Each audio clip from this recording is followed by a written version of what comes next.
Vamos a continuar con más de esta conferencia. Seguidamente, el acto de conmemoración de los 120 años del Teatro Nacional de Costa Rica a cargo de don Leonardo Santamaría Montero, quien es licenciado en Historia del Arte de la Universidad de Costa Rica.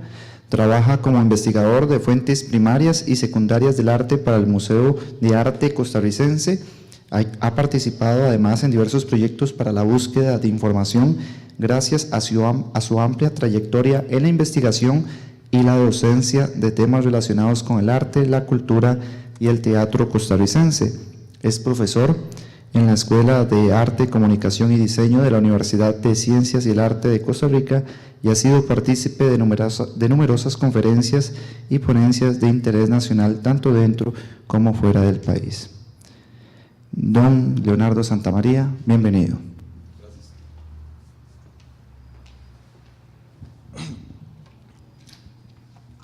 ¿Puedo ubicarme por acá? Sí. Es que va a estar viendo el tiempo. Bueno, buenos días a todos y a usted, señora. Hoy estamos conmemorando exactamente hoy el 120 aniversario de la inauguración del Teatro Nacional de Costa Rica. Esto sucede a las 7:45 de la noche, el 19 de octubre de 1897, en función de gala de la ópera Aubry, ópera francesa, que presenta el Fausto, composición de Gounod, francés, pero basada en un texto de Goethe, que es un autor alemán del siglo XVIII, ¿verdad? La ilustración alemana y relacionado con todo esto, y que nos llega con esta ópera francesa hace 120 años, dándole la apertura al escenario hasta el día de hoy más importante de Costa Rica, no tanto por su calidad técnica, acústica y demás, sino por el valor político y simbólico que sigue teniendo el Teatro Nacional de Costa Rica. Es muy significativo que lo que hace José Figueres Ferrer y su círculo luego de lo que llaman revolución, destruir edificios públicos, como destruir el Palacio Nacional, la Universidad de Santo Tomás, la verdadera Universidad de Costa Rica, que está donde está ahorita el Poder Judicial, y un montón de barbaridades más, no destruye el Teatro Nacional. ¿Por qué no se destruye el Teatro Nacional? Porque ya era un edificio muy importante para la construcción del Estado Nacional costarricense y que iba a tener una función política que, bueno, ellos lo utilizan también desde el poder.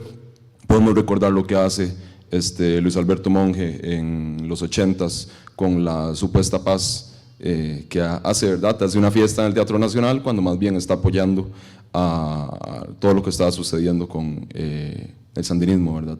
El Teatro Nacional es utilizado para eso. Al Teatro Nacional va Kennedy en el 63, poquito antes de que lo asesinen. Al Teatro Nacional va Barack Obama, Xi Jinping, etcétera, ¿verdad? En el Teatro Nacional se presenta la candidatura de Cristiana Figueres para presidir la ONU, creo que era, algo, bueno, bastante ambicioso, pero es en el Teatro Nacional, ¿verdad? Entonces, insisto, es un lugar muy importante, no solo para la construcción de la identidad costarricense, sino para la construcción contemporánea de la ciudad de San José y del paisaje. Es un edificio que, si bien ahora es muy pequeño, para el momento era de los más altos del país, para 1897, y fue una obra que pues marca un antes y un después en la historia de la cultura del país, no solo arquitectónicamente, sino también en el fomento cultural. Pero bueno, son cosas que ya voy a retomar. Primero voy a hacer una reseña histórica de la construcción del Teatro Nacional. El Teatro Nacional de Costa Rica surge como proyecto hacia inicios de 1890. La idea ya existía desde época del doctor José María Castro Madrid. José María Castro Madrid, último jefe de Estado, primer presidente de la República. Cuando era jefe de Estado en 1847, él tiene la iniciativa de hacer un teatro nacional, son de las primeras obras que él quiere desarrollar, pero no puede hacerla. También quiere hacer una escuela de niñas y un edificio para una escuela de artes y oficios, que de hecho sí la va a hacer en su segunda administración en los 60s, pero que luego va a ser utilizado como palacio presidencial, precisamente donde está el monstruo ahora, ahí es donde estaba el palacio presidencial, enfrente del Palacio Nacional, luego Banco Nacional. Bueno, Castro Madrid no puede hacer la obra, va a ser el presidente Juan Rafael Mora Porras quien en 1850 va a construir el Teatro de Mora. El Teatro de Mora estuvo ubicado sobre la avenida Segunda, donde está actualmente un Penny Lane, esto es en el costado oeste del Banco de Costa Rica, de la sede principal. Exactamente en esa esquina estuvo el Teatro de Mora, este fue diseñado como una copia hecha por el coronel Alejandro Escalante, quien va a Perú. Se dice que copió un teatro de Lima. Hay otras hipótesis de otras ciudades, pero se cree que es Lima realmente el que él copia. Alejandro Escalante no era arquitecto, ni ingeniero, ni nada, sino que era un militar, quien de manera amateur totalmente hace esta construcción, pero lo importante es que abren el escenario, y el escenario abre el 30 de noviembre de 1850, esto con una función especial con el presidente Juan Rafael Mora Porras, quien en las décadas siguientes va a utilizar el teatro como un espacio para hacer política. Esto nos recuerda el uso que le daban los césares al Coliseo Romano, ¿verdad? El presidente Juan Rafael Mora Porras presenta obras posteriores a la campaña nacional de 1856-1857, donde él es el héroe, ¿verdad? Y demás. Recordemos que Mora Porras se reelige 3 veces seguidas, por eso es que lo sacan del poder, ¿verdad? Eso es entre 1849 y 1859, cuando Montalegre pues orquesta el golpe de Estado que sucede hacia él, ¿verdad? Pero el asunto es que el Teatro Municipal, que es como se le cambia el nombre después de que asesinan a Mora Porras, esto en 1860 se le cambia el nombre a Municipal, misma edificación, es el centro más importante de espectáculos públicos de San José y podemos decir que de Costa Rica entre 1850 y 1888. También hay que considerar que en la antigua Universidad de Santo Tomás también había un salón teatro donde se presentaban espectáculos de índole artístico, pero que no tenía las características de un teatro que sí tenía el teatro municipal.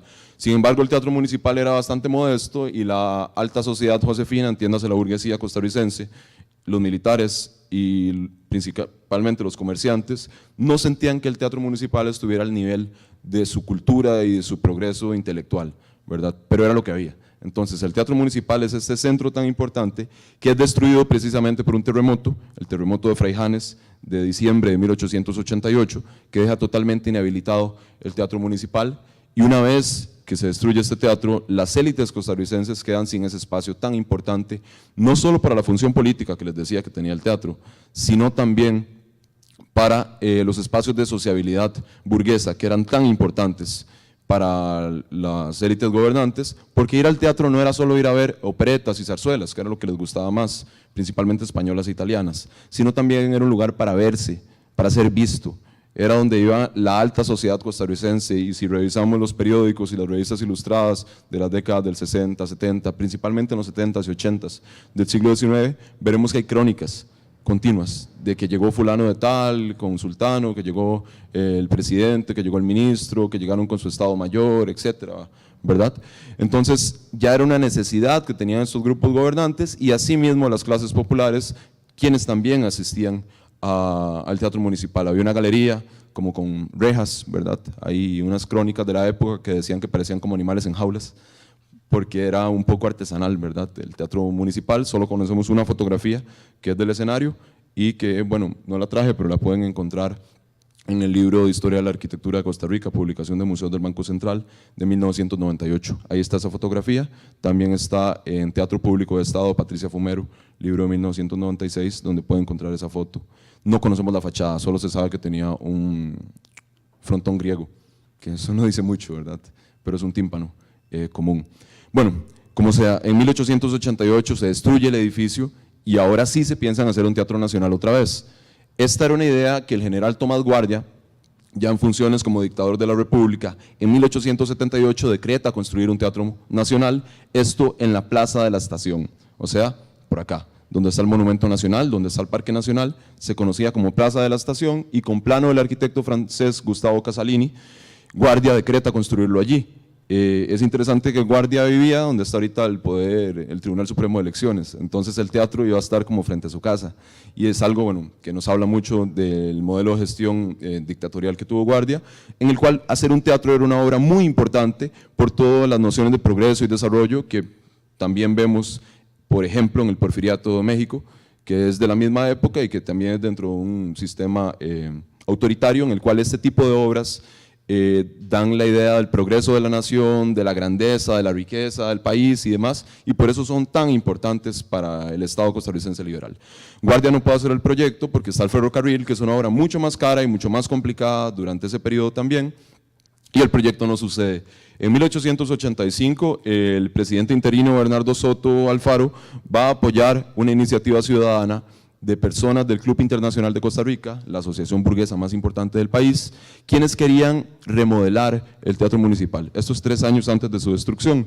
El Teatro Municipal no puede ser remodelado y entonces, en realidad, Bernardo Soto más bien parece que está haciendo un tipo de promesa política, porque una vez que es electo como presidente constitucional, él estaba interino porque su suegro murió en el ejercicio del poder, Próspero Fernández Oreamuno, y entonces una vez que él es electo como presidente, el proyecto como que se le olvida. Entonces no se remodela el Teatro Municipal, incluso se habló de hacer uno nacional y eso no sucede, y es hasta el 88, con la destrucción a causa de un terremoto, que nuevamente esto es un tema en Costa Rica. En el 89, porque se destruye en diciembre del 88 el teatro. Entonces en el 89 se habla otra vez del teatro.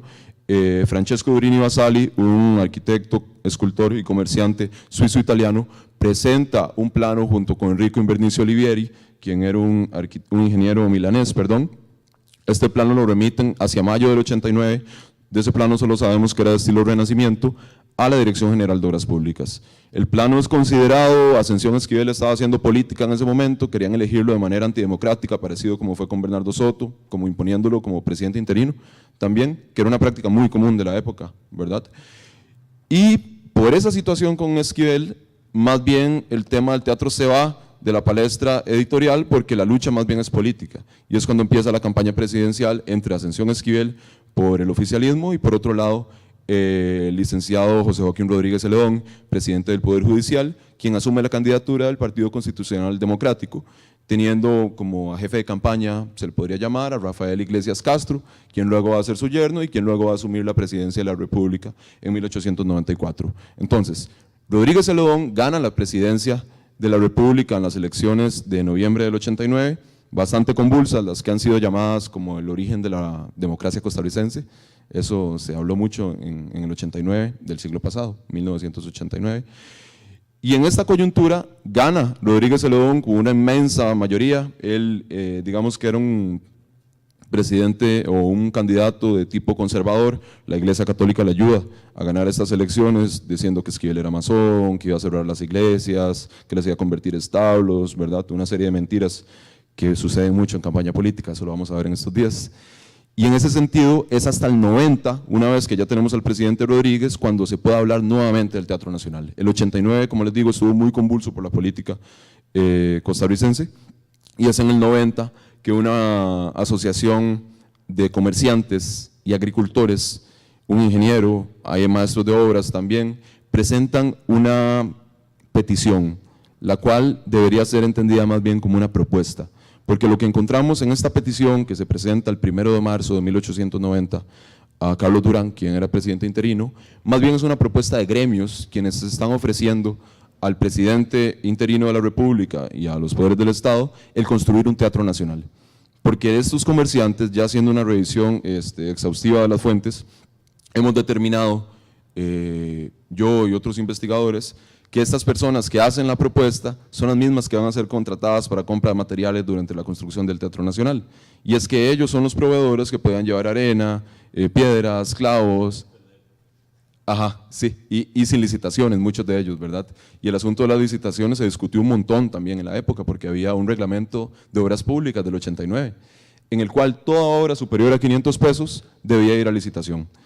La mayoría no fueron a licitación y hubo, bueno, creo que es muy retórico lo que se está hablando en esta época, ¿verdad? Con cemento y construcción, fueron cosas parecidas también en la época, aunque estábamos en el marco de un Estado de Derecho y con todo un asunto jurídico y gente que fiscalizaba las obras y demás, pero la mayoría de contratos realmente van a suceder de manera directa en muchos casos. Eso dio mucha polémica durante la construcción, no es que no hubiera gente que hablara de esto.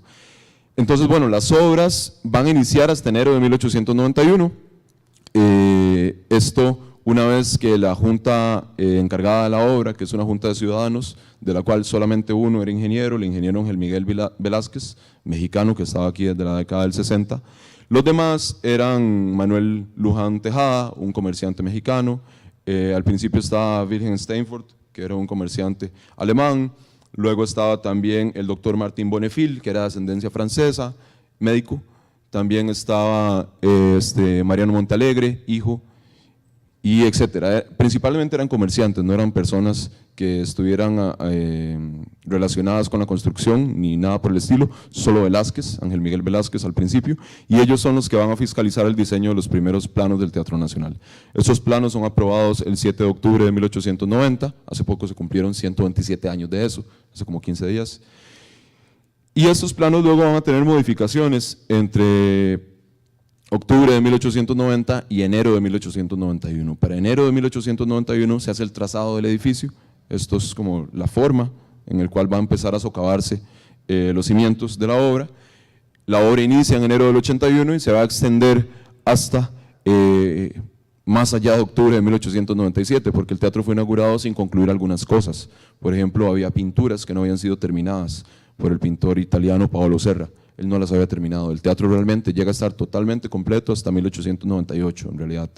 Por ejemplo, el sistema de levantamiento de piso tan famoso que tiene el Teatro Nacional no servía para el momento de la inauguración, le faltaban unos tornillos y de eso se encarga Cristoforo Molinari Anchipati, quien fue el contratista encargado del sistema de levantamiento de piso y toda la ornamentación del edificio y primer administrador del teatro también. Entonces ahí hay un vínculo comercial también con la construcción del teatro. Bueno, el teatro es inaugurado en el 97, va a tener un impacto muy importante en el paisaje costarricense, sin lugar a dudas. La arquitectura, en resumidos términos, en sus fachadas es de un neorrenacimiento alemán. El diseño es de Guillermo Reitz Segers, quien había estudiado en el Imperio Alemán. Él diseña la obra acá en Costa Rica bajo la dirección del ingeniero Nicolás Chavarría Mora, quien estudió en Bélgica, quien va a tener una gran influencia en el diseño interno del teatro. En la distribución interna del edificio se sigue un modelo de arquitectura teatral a la francesa, la cual sigue la línea del Teatro de Burdeos de Víctor Luis, que es una obra del siglo XVIII, luego sigue por el Teatro de Reims de Alfonso Gosset, también es importante toda la obra teórica de Charles Garnier, el arquitecto de la Ópera de París, pero no tanto la Ópera de París como un modelo, que es un mito que existe, ¿verdad? Que el teatro es una copia de la Ópera de París, eso es falso. Si hay una relación interna entre la distribución que tiene la Ópera de París, porque ambos siguen el modelo de arquitectura teatral a la francesa, eso citado por Nicolás Chavarría Mora, el que dirigió las obras, quien dice, bueno, yo leí a Alfonso Gosset, leí a Carlos Garnier, leí a Hipólito Menadier también, y ellos fueron los que me orientaron a mí y a Guillermo Reitz, que fue el que diseñó la obra, para hacer los planos del Teatro Nacional de Costa Rica. Entonces vemos que a lo interno hay una distribución a la francesa y a lo externo un estilo de tipo neorrenacentista italiano, pero a partir de la vía alemana, porque en Alemania estaba de moda hacía mucho tiempo atrás la arquitectura teatral de tipo neorrenacentista. Esto se puede ver en la antigua ópera de Berlín, no la de Schinkel, sino otra, una que es del siglo XVIII, que sigue un sistema totalmente palladiano, como el Teatro Nacional de Costa Rica. Con Palladio me refiero a Andrea Palladio, el arquitecto manierista del siglo XVI, muy importante en la zona de Vicenza, en Italia, esto cerca de Venecia. Y es que la arquitectura del Teatro Nacional tiene una influencia decididamente manierista, la cual es compatible con la tendencia neorrenacentista que había desarrollado la arquitectura republicana costarricense, empezando con el Palacio Nacional, obra de un ingeniero prusiano desconocido, se le atribuye a Franz Kurse, que fue el primer director de obras públicas del país, pero que no sabemos muy bien. Lo cierto es que el Palacio Nacional tenía detalles decididamente manieristas, como está en su ventana central, que es una ventana veneciana. Eso se puede ver en fotografías, en el mismo libro de Historia de la Arquitectura que les dije, porque lamentablemente ahora tenemos el Banco Central, que es un edificio interesante también, pero bueno, es una pena que se haya destruido el Palacio Nacional. También dentro de este estilo republicano encontramos la Universidad de Santo Tomás, que era decididamente palladiana también. Esta estuvo ubicada donde está actualmente el Ministerio de Hacienda, antiguo Banco Anglo. Fue destruida para ampliar la Avenida Segunda. También estaba el Colegio Superior de Señoritas, está el Colegio Superior de Señoritas, que sigue el modelo de un palacio renacentista. Y luego incluso podemos ver el edificio metálico, que es de la época, que más bien sigue un estilo neorrenacentista flamenco, que es como se le llamaba eso, y que está relacionado con Bélgica y con la arquitectura belga de la época, mucho en la arquitectura posterior a la Revolución Industrial, por la utilización del metal en la construcción, pero estilísticamente siguiendo el vocabulario renacentista. Entonces, vemos que el Teatro Nacional no llega a establecer un estilo demasiado lejano a la arquitectura republicana costarricense, sino que se inserta en un proceso de desarrollo que empieza en la década de 1850 con el Palacio Nacional y con la Universidad de Santo Tomás, que son construcciones mucho más viejas, pero que ya van perfilando cuál es la arquitectura gubernamental costarricense. Y estas siguen modelos internacionales, principalmente la arquitectura de federal estadounidense, que fue establecida por Thomas Jefferson, quien fue presidente pero también arquitecto. Jefferson, eso lo podemos ver en Monticello, que era su casa personal, luego en el Capitolio de Virginia, en la biblioteca de la Universidad de Virginia también, y etcétera, ¿verdad? El Federal Style, que es como se llama, o estilo federal, es continuado por arquitectos franceses, escoceses, Jefferson mismo también, y estadounidenses luego, pero sigue esta línea con referencias a lo griego y a lo romano, viendo Grecia como la cuna de la democracia y Roma como la cuna del republicanismo. Entonces, por eso estos modelos son tan importantes para las nuevas repúblicas latinoamericanas. Costa Rica va en esta línea, por eso esto explica mucho el Palacio Nacional. Ahora me pareció interesante lo que mostró don Joseph de la casa de alcaldía en Colombia, que era una versión como muy modesta de esta arquitectura republicana, con el pórtico que tenía y con las columnas y demás y el frontón, ¿verdad? Sigue esa misma línea porque esa arquitectura fue relacionada con los mandos de poder republicano, literalmente. En este caso es un gobierno local, pero igual es algo que podemos verse replicar. Entonces, el Teatro Nacional va a tener este impacto arquitectónico que les digo. Luego de eso, muchas edificaciones de Costa Rica van a tener una relación con las formas que están en el Teatro Nacional de Costa Rica. El edificio sí mismo va a generar un impacto de desarrollo hacia el este de la ciudad de San José. Antes de eso, el centro de la ciudad estaba más hacia el oeste, donde está la Catedral Metropolitana, donde estuvo el Palacio Nacional, la Plaza de la Artillería, el Parque Central. Y luego hacia el este se empieza a desarrollar esto con la Ley de Ensanches, decretada en 1887, con el primer plano moderno de la ciudad de San José, hecho por Salomón Escalante, licenciado geómetra de la Universidad de Santo Tomás, en el 89, y vemos cómo se empieza a hacer un desarrollo de la ciudad hacia el este, con la construcción Colegio Superior de Señoritas, Teatro Nacional, Parque de Morazán, que es obra del 87 también, y Parque Nacional, 1895. Entonces la ciudad empieza a ampliarse. Para ese momento era muy pequeñito San José, muy diferente a lo que estamos ahora. Ya de los dioses para allá, eso en realidad eran cafetales principalmente. La ciudad era como el puro centro, literalmente, y el Teatro Nacional va en esa línea de ir expandiendo la ciudad.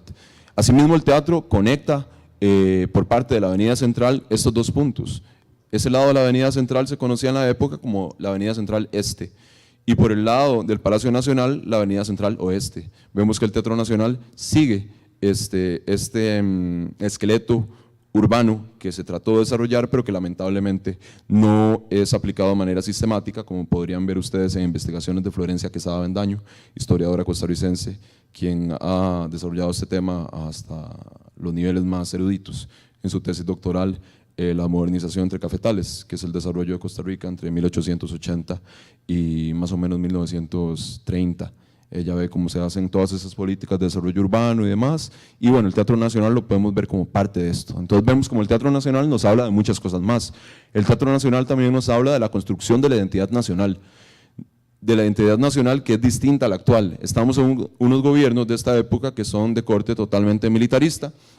Los monumentos son odas a la guerra, como es el monumento Juan Santamaría de 1890-91, el monumento de la campaña nacional, ambos decretados por Bernardo Soto, siguiendo una lucha que se tenía con Justo Rufino Barrios, el presidente de Guatemala, que quería unificar a la fuerza Centroamérica, esto en los 80s. Próspero Fernández se enfrenta a él, luego Bernardo Soto sigue esta lucha, y estos monumentos van en la línea de exaltar un patriotismo entre los costarricenses, donde Juan Santamaría es un héroe popular, por eso era tan importante su ascendencia afro y ser un hijo natural y etcétera, ¿verdad?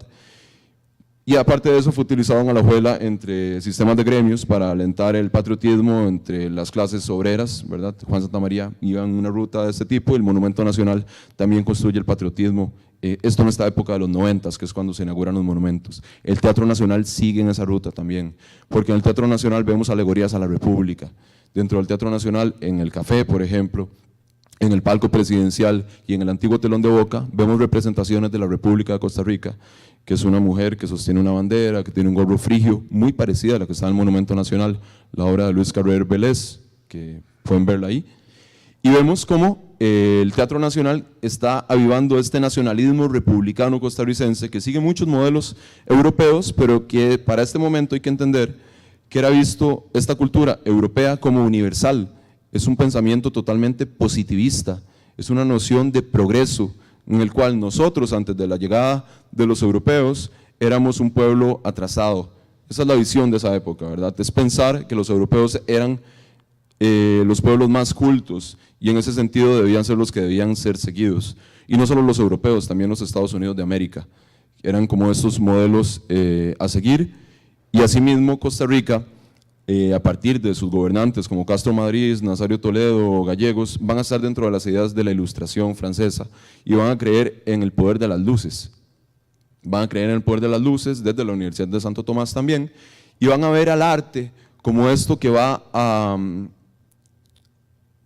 iluminar el espíritu, a educar, a moralizar. Es una concepción muy dieciochesca de las artes, muy dentro de la noción del arte como lo bueno, lo verdadero y lo bello. Ya sabemos que el siglo XIX va a desbaratar esas nociones y el siglo XX totalmente con el arte moderno. Pero para ese momento de verdad se pensaba que el teatro iba a educar a toda la población y nos iba a hacer cultos. Entonces el Teatro Nacional es visto desde el positivismo, que es, bueno, el origen de la sociología, es la ciencia social, en la cual se ve que la sociedad puede ser modificada como si fuera una fórmula química. Sabemos que no es tan fácil, sabemos que eso es una utopía científica y, bueno, en ese sentido el Teatro Nacional también hay que marcarlo de esa manera.